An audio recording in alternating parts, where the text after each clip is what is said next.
Boa tarde. O tema desta apresentação é as características do cogito. O cogito é a primeira crença básica à qual Descartes chega após o desenvolvimento da sua dúvida metódica e da apresentação dos três argumentos céticos: o argumento do erro e da ilusão proveniente dos sentidos, o argumento cético dos sonhos e o argumento da hipótese do gênio maligno. Depois de ter desenvolvido a sua dúvida através destes três argumentos céticos, Descartes está num ponto de dúvida radical. E é justamente dentro desta dúvida que emerge a primeira certeza e a primeira crença básica, que é expressa na proposição penso, logo existo. O cogito tem algumas características muito próprias, que hoje irei falar delas. Começaremos então por dizer que o cogito corresponde a uma primeira verdade indubitável. Aliás, é a primeira verdade e é indubitável porque não se pode colocar em dúvida. Este é o significado da palavra. O cogito é a primeira crença a que Descartes chega porque é a primeira verdade que resiste à dúvida. Mas o interessante aqui que temos que ter em atenção é que, para além de ser a primeira crença que resiste à dúvida, é a primeira certeza que nasce dentro da própria dúvida. Pois se Descartes não tivesse desenvolvido a dúvida como desenvolveu, nunca poderia ter chegado a um ponto radical em que apenas lhe resta justamente a dúvida. E porque só lhe resta precisamente a dúvida, é que ele se apercebe de que se duvida é um ser que pensa. E se pensa, tem que necessariamente existir, pois existir é a condição necessária para podermos pensar. Assim, para além de ser a primeira crença que resiste à dúvida, é a primeira verdade que nasce da própria dúvida. Foi necessário que Descartes tivesse colocado tudo em questão para precisamente chegar à primeira certeza. Outra característica importante do cogito é o facto de corresponder ao ponto de partida do saber, ou se quiserem, à primeira crença, primeiro fundamento do novo sistema de saber que ele pretende construir. Como primeira verdade indubitável, vai ser a partir dela que a reconstrução do saber se vai fazer. Relembra a metáfora do edifício, em que Descartes pretende construir um sistema de conhecimento sólido, verdadeiro e seguro, e para isso precisa de alicerces que sejam resistentes e para isso precisa das tais crenças básicas. Ora, o cogito, depois de encontrado, corresponderá então a essa primeira crença básica, isto é, todo o conhecimento vai ser construído com base nesta crença. Por outro lado, precisamente por ser uma crença básica, é aqui que Descartes encontra o seu fundacionalismo, isto é, encontra a primeira crença básica que não precisa de ser justificada por crenças anteriores, mas que, por sua vez, vai justificar todas as crenças seguintes. E é com a descoberta do cogito, com a descoberta do primeiro fundamento do seu conhecimento, que rebate então o chamado desafio cético. Cogito é o ponto de partida do novo conhecimento, da nova construção do saber.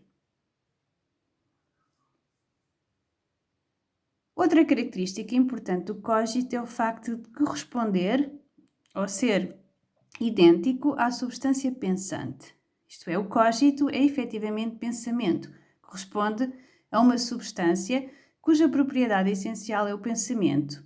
E o pensamento para Descartes inclui todo este tipo de ações: duvidar, compreender, afirmar, negar, querer, imaginar, sentir.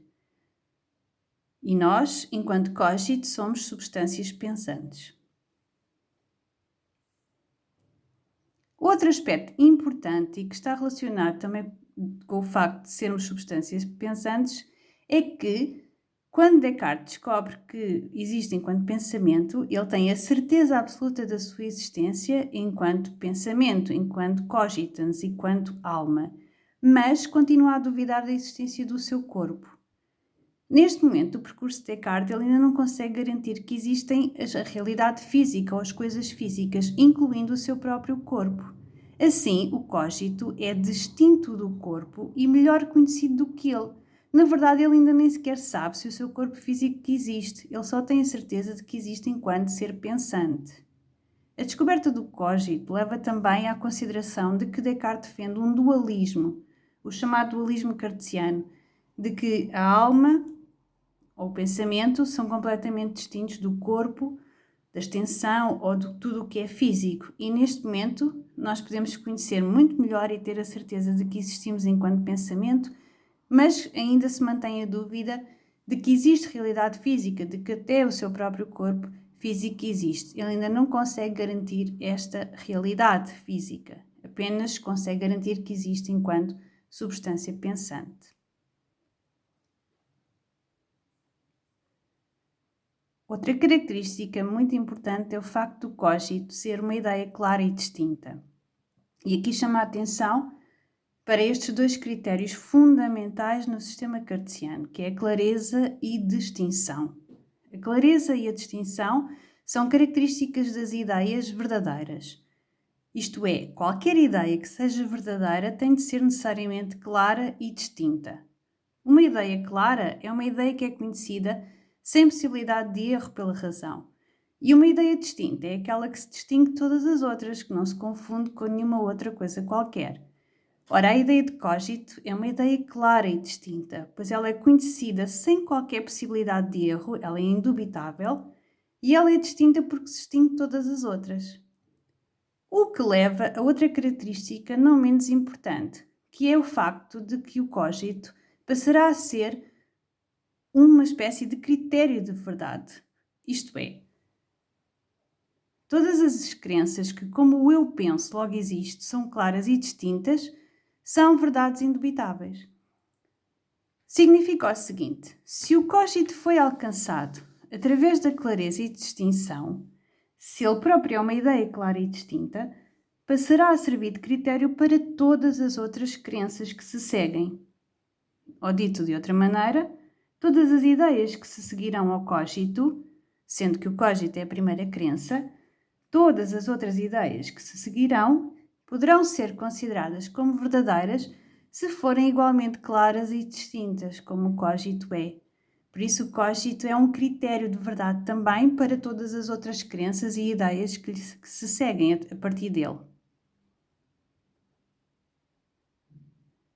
Outra característica importante é o facto do cogito ser alcançado, ser reconhecido ou ser conhecido através da intuição.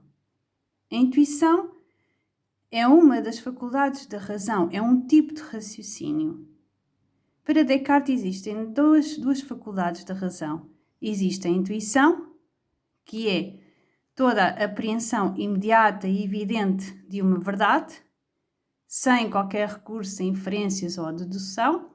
Portanto, é a verdade que é alcançada de uma forma evidente e imediata, isto é, a intuição. E existe também a dedução, que são todas as verdades que a razão obtém através de outras verdades. Para Descartes, o cogito é uma verdade que é alcançada por intuição.